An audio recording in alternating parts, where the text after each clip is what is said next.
6 सालों से उत्तराखंड का युवा एक मांग कर रहा है कि उत्तराखंड में UKSSC उत्तराखंड अभिनव सेवा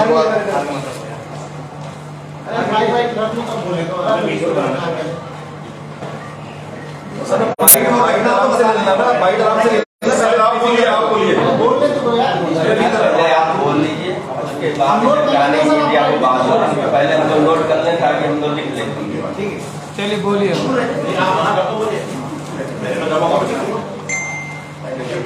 यार पहले आप इन्हीं लोगों को कर लीजिए, बाद में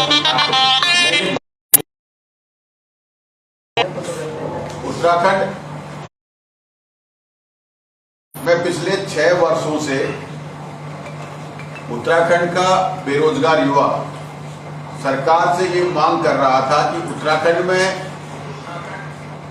UKSSC उत्तराखंड अधीनस्थ सेवा चयन आयोग और उत्तराखंड लोक सेवा आयोग में जो सरकारी नियुक्ति की भर्तियां हो रही हैं उनमें भ्रष्टाचार हो रहा है। सरकार इसका संज्ञान ले और जांच कराए। विधानसभा के सत्र में कांग्रेस पार्टी ने तथ्यों के साथ इस सवाल को विधानसभा के पटल में रखा, साक्ष्य रखे, प्रदेश में प्रदर्शन किया, बेरोजगार संगठन ने प्रदर्शन किया, सचिवालय घेराव किया। उसके बाद जांच हुई तो 45 से ज्यादा लोग दोषी पाए गए। लेकिन पहले दिन से कांग्रेस पार्टी का हो, चाहे उत्तराखंड के बेरोजगार युवाओं का हो, चाहे बेरोजगार संगठन का हो, एक ही मांग थी कि इन भर्ती घोटालों की जांच CBI से कराई जाए। लेकिन सरकार CBI से जांच कराने को तैयार नहीं हुई। STF से जांच कराई, सरकार STF की जांच की और अपनी तारीफ करती रही। मात्र 2.5 महीने 3 महीने के अंदर लगभग सारे दोषी 75% दोषी साक्ष्यों के अभाव में हाईकोर्ट से जमानत पर छूट गए। लोक सेवा आयोग का भ्रष्टाचार का पिछले विधानसभा के सत्र में तथ्यों के साथ, साक्ष्यों के साथ कांग्रेस पार्टी ने विधानसभा के सत्र में साक्ष्य रखे कि लोक सेवा आयोग भी भर्तियों में घोटाले कर रहा है। सरकार ने संज्ञान नहीं लिया और मात्र विधानसभा सत्र के 1.5 महीने बाद पटवारी का पेपर लीक हो जाता है। पटवारी पेपर लीक होने के बाद पूरे उत्तराखंड का आवाम, उत्तराखंड का बेरोजगार संगठन, उत्तराखंड के बेरोजगार युवा, कांग्रेस पार्टी CBI जांच की मांग कर रही है और कह रही है कि पहले आप दोनों आयोगों की CBI जांच करवा लीजिए और उसके बाद आप परीक्षाएं करवाइए। लेकिन सरकार ने आनन फानन में दोबारा पटवारी की परीक्षा कराई, जिसमें कई जगह पे छात्रों ने ये बात कही कि जो पेपर की सील है वो टूटी हुई है या ऊपर से जुड़ी हुई है। जगह जगह से बात आई। नकल विरोधी कानून लगाकर उन युवाओं की आवाज को दबा दिया गया। और फिर अब कल जो कनिष्ठ सहायक की जो परीक्षा हुई है, उस परीक्षा में भी धांधली सामने स्पष्ट आई है। 4 सेट पेपर के बनते हैं, उन चारों सेटों में 100 के 100 क्वेश्चन सेम होते हैं, लेकिन उनकी नंबरिंग अलग होती है। क्वेश्चनों का सीरियल नंबर बदलता है, ऑप्शंस का सीरियल नंबर बदलता है। ये पहली बार लोक सेवा आयोग ने परीक्षा कराई, जिसकी हम कह रहे हैं कि CBI जांच कराकर आप रोको, उसके बाद परीक्षाएं कराओ। सरकार नहीं मान रही है। 4 सेट बने और 4 के 4 सेट सेम है, कोई परिवर्तन नहीं है। कोई परिवर्तन नहीं है मतलब कि सारे ऑप्शन सेम है, नंबरिंग सेम है।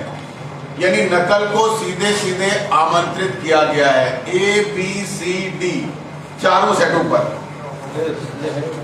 ये रेप्लिका है एक दूसरे के पूरे सेम है, मतलब कि एक ही सेट को 4 हिस्सों में बांट दिया गया है। ये पहला पन्ना खोलो सबको प्लीज, सब सेम है। फोकस करके दिखाइए प्लीज इसको।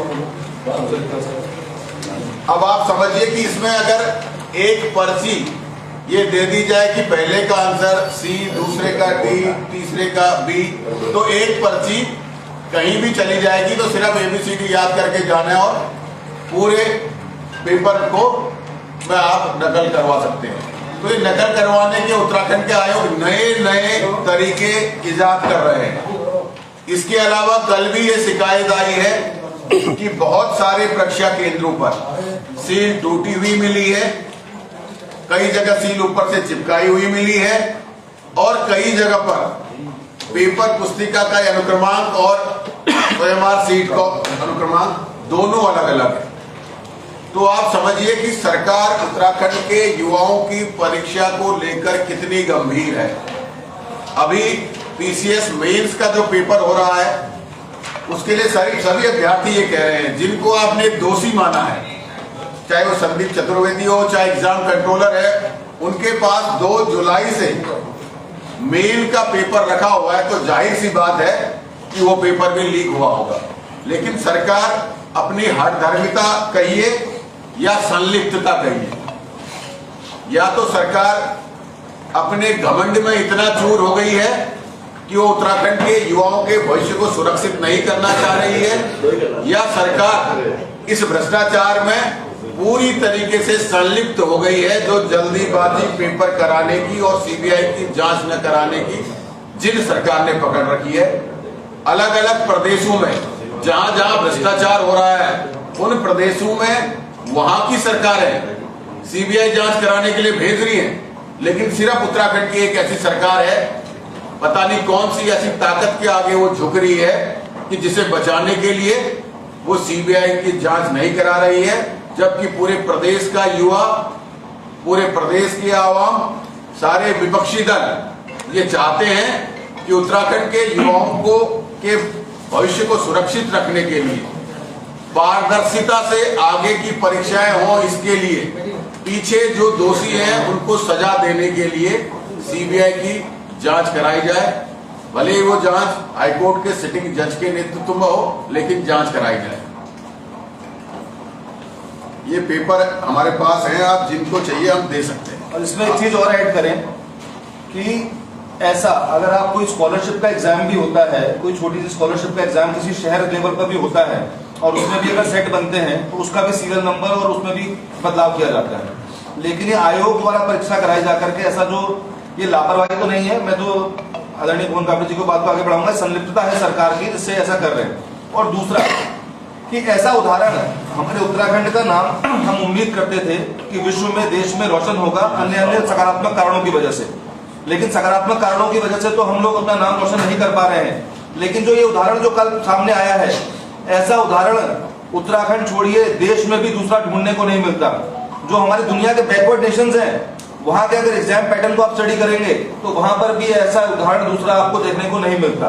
तो सरकार ने ऐसा काम करके उत्तराखंड की नकारात्मक छवि बनाने का काम किया है पूरे देश और पूरी दुनिया के अंदर। ऐसा कोई एग्जाम्पल ही नहीं है दूसरा, अगर तो प्रयास कर रहे हैं ढूंढने का। आजकल सर पॉजिटिव कोई पढ़ता है, नेगेटिव ही पढ़ते हैं सारे, इसीलिए सरकार नेगेटिव कर रही है। जो है सरकार जो है उत्तराखंड में अगर ऐसे भ्रष्टाचार से भर्तियां होंगी तो सरकारी तंत्र कितना भ्रष्ट हो जाएगा, कैसे उत्तराखंड आगे बढ़ेगा, ये सबसे गंभीर बात है। आप लोग कुछ पूछेंगे? अगली रणनीति आपकी? हम इसके खिलाफ प्रदर्शन कर रहे हैं। विधानसभा के सत्र में आने वाले बजट सत्र में 13 तारीख से विधानसभा का सत्र है, जोर शोर से मुद्दों को उठाया जाएगा कि सरकार आखिर हमारे प्रदेश को किस ओर ले जाना चाह रही है। इसमें सरकार पे जो है हम सरकार को कहने अपनी सबसे बड़ी बात यह है कि आपकी पूरी पार्टी लग गई, बड़े बड़े नेता लग गए, बेरोजगार लग गए, इसके बावजूद CBI जांच को सरकार रही। क्या कहेंगे, क्या मतलब विपक्ष अच्छी तरीके से अपनी बात रख नहीं पाया या प्रदर्शन उस तरीके का नहीं हुआ कि सरकार को जो है लगता कि इसकी CBI जांच कराई जानी चाहिए? देखिए, विरोध प्रदर्शन सदन से लेकर सड़क तक जोरदार तरीके से हुआ। सिर्फ विपक्ष ने ही इसमें प्रदर्शन नहीं किया, बेरोजगार संगठन ने भी किया, बेरोजगार युवाओं ने भी किया, गार्जियनों ने भी किया और सर्वदलीय बैठक में भी इसका विरोध हुआ। लेकिन एक बड़ा प्रश्न ये है कि पूरी सरकार इसे बचाने के लिए पूरे उत्तराखंड की अनदेखी कर रही है। कौन सी ऐसी शख्सियत है, कौन सी ऐसी ताकत है, क्या वो सफेद पोश है कोई, या कोई ऐसा प्रभावशाली अधिकारी है, कर्मचारी है, या कौन ऐसा शक्तिशाली व्यक्ति है जिसके घुटनों में भारतीय जनता पार्टी की सरकार झुकी हुई है, जिसे बचाने के लिए सरकार ने पूरी ताकत लगा रखी है और पूरे उत्तराखंड के आवाम की आवाज को दबा रखा है, पूरे उत्तराखंड के जनता की मांग को, युवाओं की मांग को ठुकराने का काम कर रही है। तो इसके पीछे वाकई कोई ऐसी शख्सियत है जिसके आगे भारतीय जनता पार्टी की सरकार पूरी नतमस्तक हो रही है। बेरोजगारों की कांग्रेस में कितनी आस्था है? अगर आप बात करें, प्रदर्शन के दौरान आपके बड़े नेता प्रीतम सिंह की गाड़ी तक तोड़ दी गई, गाड़ी को नुकसान पहुंचाया गया, क्या मानते हैं बेरोजगार आपके साथ में? मैं ये बड़ा स्पष्ट कहना चाहूंगा, जो आज की राजनीति में उत्तराखंड के युवाओं का विश्वास कम हुआ है, क्योंकि वो जिस मांग को पिछले 6 साल से उठा रहे हैं वो पूरी नहीं हो पा रही, और साक्ष्य भी खुद जमा कर दे रहे हैं, और वो साक्ष्य सरकार के सामने रखने के बाद भी सरकार जो है कहीं गंभीरता से इसमें निर्णय नहीं ले रही है, जबकि इसमें एक नजीर जैसे कोई कठिन प्रावधान बनाकर एक नजीर पैदा करनी चाहिए थी, जिससे कि आने वाले समय में उत्तराखंड के युवाओं के भविष्य के साथ खिलवाड़ न हो सके। और सरकार, मैं ये भी कहना चाहूंगा, जब युवा आवाज उठा रहा है तो सरकार पुलिस के दम पर युवाओं की आवाज का दमन करना चाह रही है। वो देहरादून में लाठीचार्ज हो या 307 जैसी संगीन धाराओं में बेरोजगार संगठन के युवाओं पर मुकदमा लगाने की बात हो, चाहे प्रदेश में प्रदर्शन कर रहे बेरोजगार युवाओं या NSY के हमारे यूथ कांग्रेस के साथियों पे पुलिस का लाठी बांधना, पुलिस का मुकदमा लिखना, जो युवा कोचिंग में पढ़ रहे हैं और रणनीति बना रहे हैं कि सरकार जो गलत कर रही है हम उसके खिलाफ जाएंगे, तो कोचिंग संस्थानों के लोगों को पुलिस के माध्यम से धमकाना, ये सब कर आवाज को दबाने की कोशिश कर रही है। भुवन जी, मेरा एक सवाल है, अभी आपने एक बात कही कि सरकार किसी अधिकारी के घुटनों में नतमस्तक हो रही है, आप अभी आपने कहा, मैंने अधिकारी नहीं कहा, सफेद पोश, मैंने कहा कौन सी ऐसी वो शख्सियत है, वो सफेद पोश है, अधिकारी है, कर्मचारी है, या कौन ऐसा प्रभावशाली है। ठीक, आप बहुत खोजी हैं, मैं जानता हूँ, वकील तो जानता हूँ आपको कि आप बहुत गहराई तक चले जाते हैं और सब कुछ खोज के निकाल जाते हैं। उसका नाम बता दीजिए। जब पता चलेगा तो आपको आपको सब पता है। नकल विरोध कानून को लेकर के मुख्यमंत्री का जगह जगह स्वागत किया जा रहा है। देखिए, अगर नकल विरोधी कानून स्वागत योग्य होता तो मुख्यमंत्री का स्वागत उत्तराखंड के बेरोजगार युवा कर रहे होते। मुख्यमंत्री को भारतीय जनता युवा मोर्चा से अपना स्वागत नहीं करवाना पड़ता।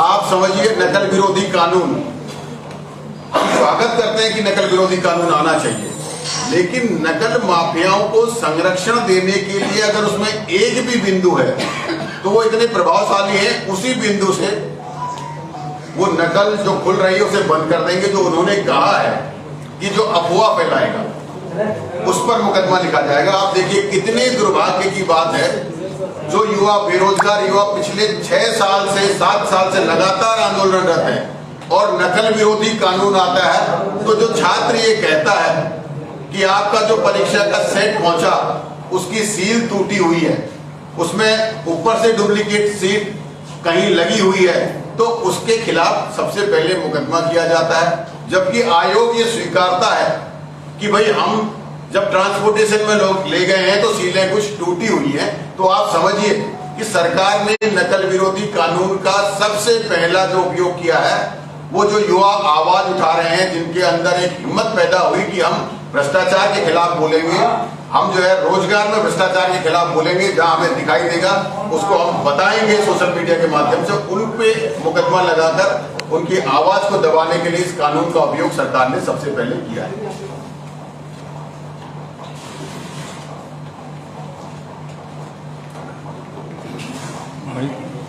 प्रिंट के लोग, शुक्ला जी